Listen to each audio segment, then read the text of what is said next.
चाहते हैं बायोमोलिक्यूल से 4 मार्क्स लॉक करना तो ये वीडियो स्किप मत करना। फ्रेंड्स, मैं सबा आज मैं बायोमोलिक्यूल्स का बेसिक्स मेटाबॉलिट्स कवर करने वाली हूँ, जिससे आपको सुन के इंस्टेंट याद हो जाएगा। So before we start the video, please hit the like button and subscribe my channel. Biomolecules carbon containing molecules present in living tissue. वो कार्बन कंटेनिंग कंपाउंड्स होते हैं जो कि लिविंग टिश्यू के अंदर पाए जाते हैं, जैसे एनिमल, प्लांट्स, माइक्रो, फंजाई के अंदर। एनसीईआरटी की टेबल 9.1 में एलिमेंट्स का वेटेज के बेसिस पे डिफरेंस दिया है ह्यूमन बॉडी और अर्थ क्रस्ट के अंदर।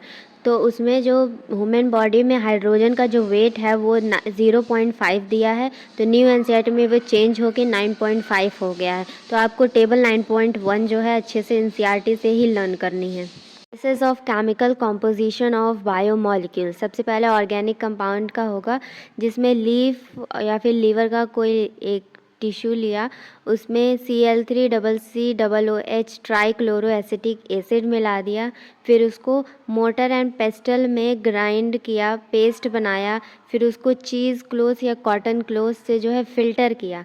तो जो छन गया उसको फ़िल्ट्रेट बोलेंगे, जिसमें स्मॉल मॉलिक्यूल्स होते हैं, और फ़िल्ट्रेट को एसिड सॉल्युबल पुल भी बोलते हैं। जो नहीं छना उसको रिटेंटेट बोलेंगे, जिसमें बड़े मॉलिक्यूल्स होते हैं, उसको एसिड इनसॉल्युबल पुल बोलेंगे। एनालिसिस अगर करना है इनऑर्गेनिक कंपाउंड्स का, तो उसमें सेम लिविंग टिश्यू लेंगे, उसका जो वेट वेट लेंगे, फिर उसको ड्राई करेंगे, फिर उसका ड्राई वेट लेके उसको जला देंगे। ऑक्सीजन की प्रेजेंस में कार्बन जल जाता है, तो ऑल कार्बन कंटेनिंग कंपाउंड्स जो है ऑक्साइड्स बन जाते हैं, उड़ जाते हैं। तो जो बचता है इनऑर्गेनिक वो होता है ऐश। ऐश इज़ इनऑर्गेनिक कंपाउंड होता है, जिसको लैब में ले जाके एनालिसिस करते हैं। डिफरेंस है एसिड सॉल्युबल पुल और एसिड इनसॉल्युबल पुल, मतलब फिल्ट्रेट एंड रिटेंटेट के बीच में। फिल्ट्रेट में जो मॉलिक्यूल का साइज होगा वो होगा 18 to 800 डाल्टन, मतलब 1000 डाल्टन से कम होगा। और वहीं रिटेंटेट में जो मॉलिक्यूल का साइज है वो मोर देन 10,000 डाल्टन होगा। अब जो फिल्ट्रेट में मॉलिक्यूल्स हैं उनको बायो माइक्रो मॉलिक्यूल बोलेंगे, और रिटेंटेट में मॉलिक्यूल्स जो होंगे उनको बायो मैक्रो मॉलिक्यूल्स बोलेंगे। साइटोप्लाज्मिक कॉम्पोजिशन विदाउट ऑर्गेनेली अगर होगा तो फिल्ट्रेट में आएगा। Organelles plus macromolecules of cytoplasm retentate में आएंगे। इनऑर्गेनिक सॉल्ट्स जो हैं वो फिल्ट्रेट में आएंगे, जैसे सल्फेट, फॉस्फेट। अब अगर सिंपल शुगर है तो वो फिल्ट्रेट में आएगी, और वही पॉलीसेकेराइड्स है, बहुत सारी शुगर्स है, तो वो रिटेंटेट में आएगी। अमाइनो एसिड है तो वो फिल्ट्रेट में आएगा, और वही प्रोटीन जब बनाएगा तो वो रिटेंटेट में आएगा। न्यूक्लियोटाइड जो है वो फिल्ट्रेट में आएगी, और वही न्यूक्लिक एसिड बनाएगी तो रिटेंटेट में आएगी। पर एक्सेप्शन है लिपिड। लिपिड का साइज लेस देन 800 डाल्टन होता है, लेकिन फिर भी वो रिटेंटेट में आता है। जब वो ग्राइंडिंग उसकी करते हैं तो वो वेसिकल बना लेता है। जो वेसिकल होती है वो वाटर सॉल्युबल नहीं होती है।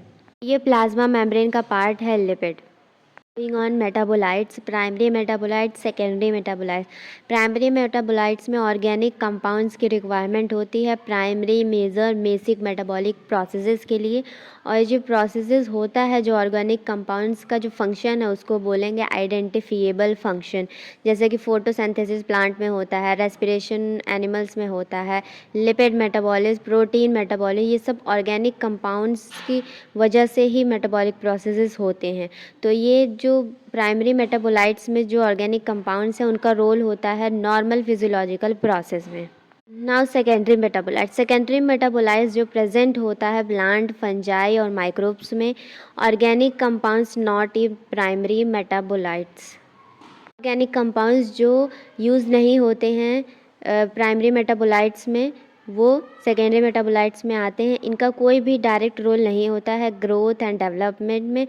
इनका जो होस्ट होता है जो इन्हें बनाता है उसे खुद नहीं पता होता है कि ये इसका स्पेसिफिक रोल है क्या, खुद ही क्लियर नहीं होता होस्ट को कि मैंने बनाया क्यों है।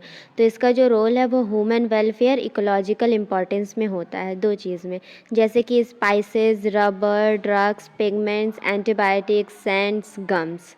होप आपको सुन के बहुत अच्छे से याद हो चुका होगा। एंड कमेंट में ज़रूर बताइएगा कि आपने कौन सा ऐसा नया पॉइंट सीखा। अगर आपको कुछ भी लगता है कि आपने मिस किया तो प्लीज़ वीडियो को दोबारा ज़रूर देखें एंड सब्सक्राइब करें मेरे चैनल को, अपने दोस्तों को शेयर करें, मेरी मेहनत को सपोर्ट करें। Thank for watching my video. मैं बताइए कि आपको नेक्स्ट चैप्टर कौन सा चाहिए।